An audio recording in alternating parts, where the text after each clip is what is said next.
kreatif lagi melayani anak-anak. Dan kami percaya Tuhan, komitmen mereka bukan kepada sinode gereja, pendeta, pemimpin gereja, tapi komitmen mereka itu kepada Tuhan langsung. Mereka akan berhadapan dengan orang yang tidak suka, mereka akan maju, mereka akan terus melaju sampai engkau katakan selesai. Dan mereka sendiri akan melihat anak-anak yang mereka dan misioner.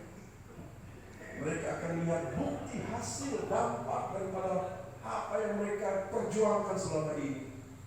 Mereka akan ada di 2035 dan mereka akan melihat anak-anak ini berkembang.